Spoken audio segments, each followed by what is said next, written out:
Artificial dyes are all over American foods. Nowadays, they're usually derived from petroleum. Some dyes, like red number 3, have been linked to cancer, ADHD, and issues with the nervous system. But its use in the US has only grown over the last few decades. Now, for the first time, the FDA is banning red number 3 in food products across the US. California is also restricting a whole spectrum of food dyes, and RFK Jr. has vowed to do the same at the national level. But what would it take to fully remove these artificial colors that are all over American food? I'm Mia de Graaf, and I'm a health editor at Business Insider. So how do we start using natural dyes in the first place? Natural red dyes like cochineal date back thousands of years in Mexico. It comes from bugs raised on cactuses called cochineals. And the acid in their guts makes a vibrant red dye. Across Europe and the Middle East, red color was derived from madder, a plant from the coffee family. Archaeologists found traces of it in linen found in Tutankhamun's tomb, and in wool discovered in Viking burial grounds. In Asia, turmeric has been used to naturally color food and fabrics for thousands of years. And ancient civilizations in that region also extracted indigo or blue. They would ferment indigofera plant leaves in water to extract the blue color. The first food dye used in the US was in the late 1800s for margarine. This dye was called butter yellow. Butter yellow is made of aniline, which is a derivative of coal. It was designed to make buttery products look more buttery. By the mid-20th century, butter yellow was phased out after it was shown to cause bladder cancer, headaches, nausea, and damage to the liver and kidneys. But other dyes came in. In 1878, we had red 2, which is made from petroleum. In the early 1900s, we made red 3, which is another petroleum-based dye.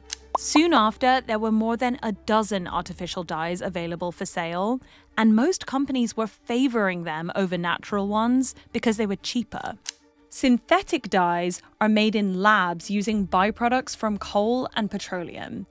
These are then fused with brightly colored compounds and then ground up into a powder that can be added to food products. The chemical structures can be very different depending on how they're created. That's why some dyes that are the same color are classified with different numbers or letters. Over the years, concern about the potential health impacts of synthetic food dyes have not gone away. On Halloween in 1950, kids across the US started developing diarrhea and stomach issues. A federal investigation found that the culprit was a food dye derived from coal. It was called Orange No. 1, and it had been approved for use in 1907. The investigation found that this dye and another dye called Red 32 were extremely toxic. Tests on animals found that these dyes damaged vital organs and were linked to premature death. The FDA assembled the Delaney Committee, which was meant to investigate all of these dyes and their potential health risks. They concluded in 1960 that any new chemical needed to get FDA approval before it could be used in food, and they put the burden on companies to prove that chemicals were safe. From 1963 to 1987, the FDA approved 9 new synthetic dyes to be used in foods in the US. However, all of those studies were done on animals. There were no studies in humans, and that is a really important factor to take into account. In 1990, new research showed that some of the most popular red dyes had links to cancer. That prompted the FDA to ban red No. 3 in cosmetics. To protect consumers, the Food and Drug Administration and the Federal Trade Commission, respectively, keep careful watch for harmful ingredients in cosmetics. At the time, the FDA promised to extend that ban to food products too, but that didn't happen. Pressure from the maraschino cherry industry, among other industries, blocked that move. However, that could soon be changing. California recently issued a sweeping ban on artificial food dyes in public school snacks. And on January 15th, the FDA followed suit, announcing a ban on red No. 3 in food products because the agency cannot condone a dye that has links to cancer. But red number 3 is everywhere. One analysis shows that about a quarter of all baking decorations and dessert toppings have the dye in it. It's also found in 16% of chewing gums and mints, 13% of candies, and 11% of cookies and biscuits. Manufacturers won't have to make the changes overnight. They have until 2027 to take the dye out of all of their products. Drug companies, like the makers of Tylenol, will have until 2028 to reformulate their products. The move comes as RFK Jr. is promising to impose a ban on all artificial food dyes at the federal level. Enough is enough. President Trump and I are going to stop the mass poisoning of American children. He is Trump's pick to lead the Health and Human Services Department, which oversees a suite of health departments in the US government. He's proposing a lot of policy changes, but his big one is to do with nutrition. And in particular, he is promising the American people that he will get rid of food dyes in our food system. Over half the research on the health effects of synthetic food dyes shows a link between food coloring and behavioral issues in children. In the early 2000s, 2 new studies in the UK showed a small but significant increase in ADHD among children who consume juices with synthetic dyes in them. Those findings made a huge splash. Lawmakers in the EU and in the US reviewed this data. The EU quickly ruled that this was enough to warrant warning labels on any food containing synthetic dyes to tell consumers that there's a link to ADHD. The FDA committee considered warning labels, but concluded that more research was needed.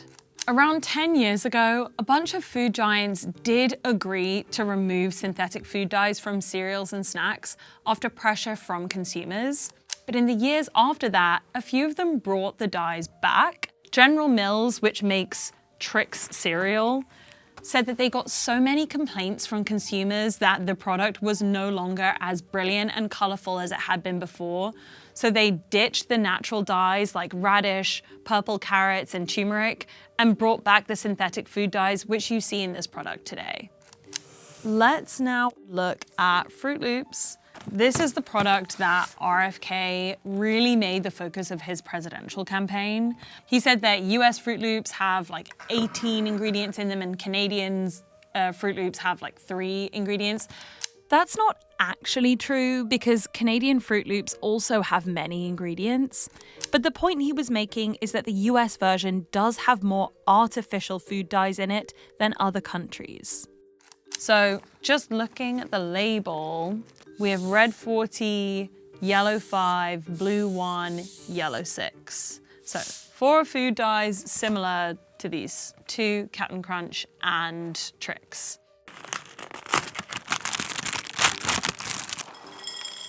And these are marketed mainly to kids.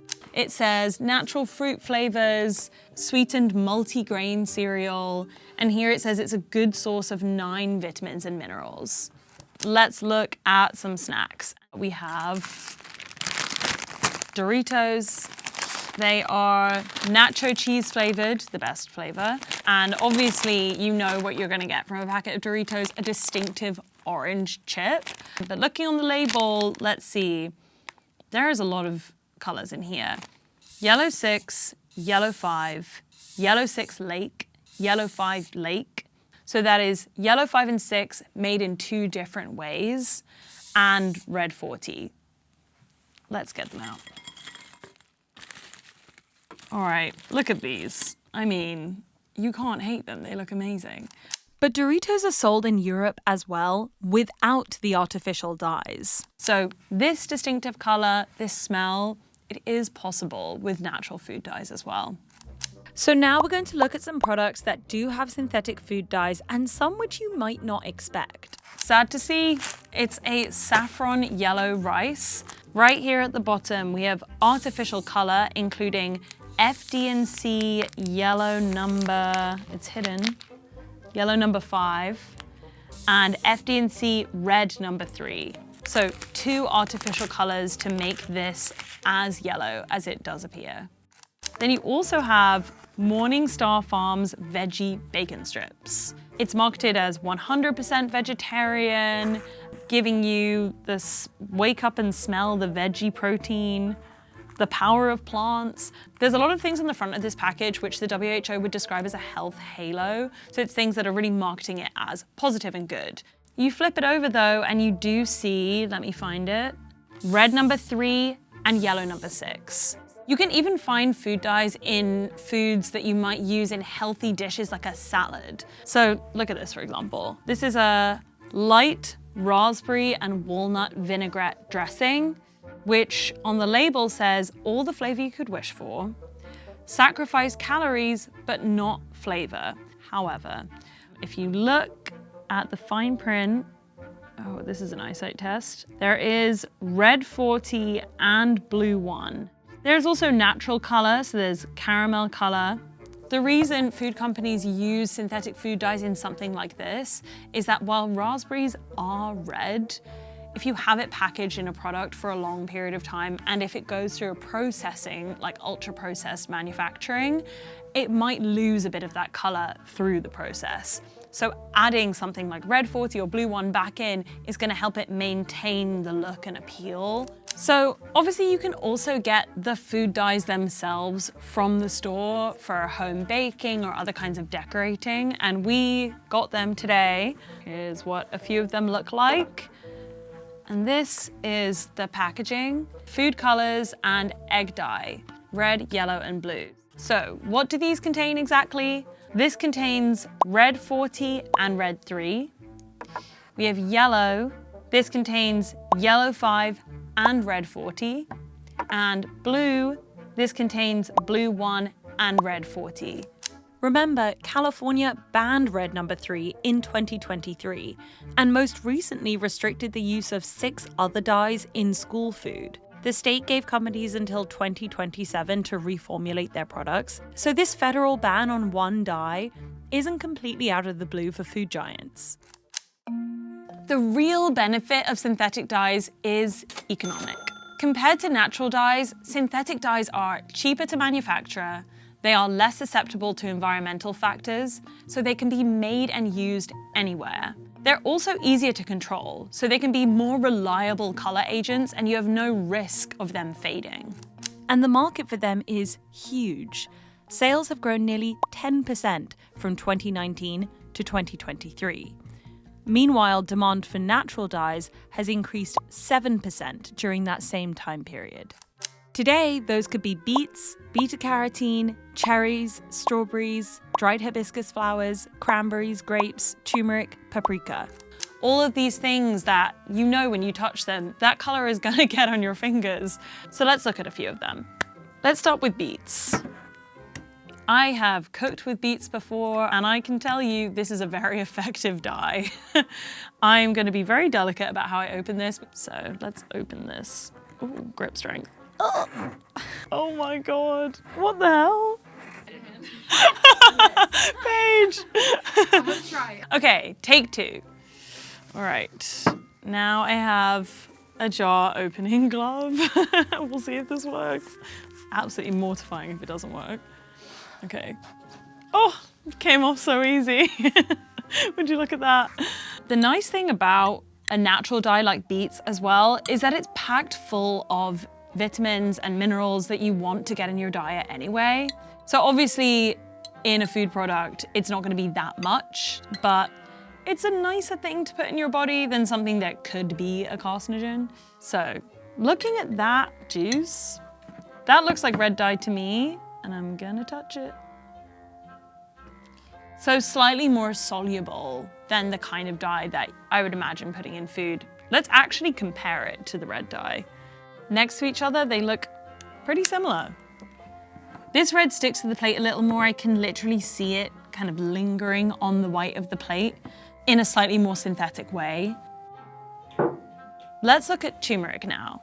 Turmeric is something that is really widely used in the food industry in Europe, and it's something that some US companies are starting to use in their products, including Kraft's macaroni and cheese. The nice thing about turmeric is that it does have anti-inflammatory properties. It's packed full of health benefits and void of some of the health risks that you apparently get in yellow 5 and yellow 6, which have historically been used to dye foods yellow.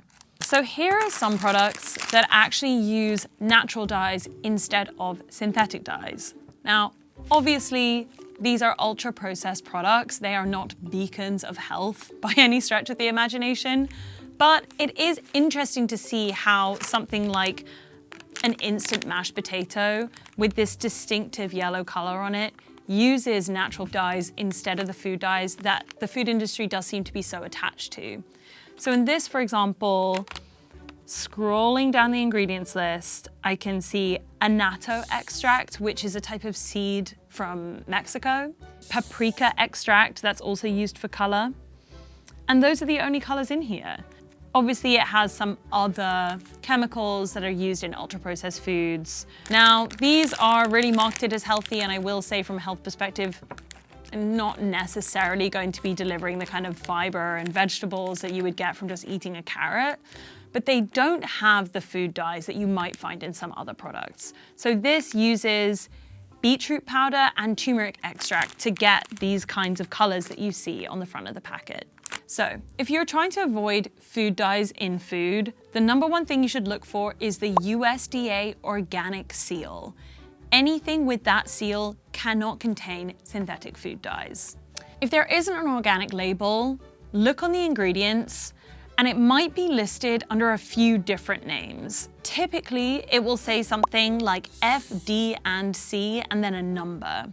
FD and C means the Federal Food, Drug and Cosmetic Act of 1938. It basically means that the number that's listed there has been put into the FDA's database, so it's something that's regulated by the FDA. So red number 40 is FD&C red 40. And it might be listed under a few different names. And I'm actually going to read them because there are so many. So there's red 40, red 40 lake, FD&C red number 40, FD&C red number 40 aluminum lake, Allura red AC, CI food red 17, red number, what is that? Okay. INS number 129 and E129. And then other products, it's the same thing. So red number 3 might be FD&C number 3 or red dye number 3. Generally, you're looking for a color, a number, a few letters. It might give you a red flag. It's unclear how much synthetic food dye we consume because it's in so many products. It's likely a very small amount, but it is everywhere. I'm gonna eat it. It's great. I can't lie. Okay. I'll give you. I'm gonna take another drip.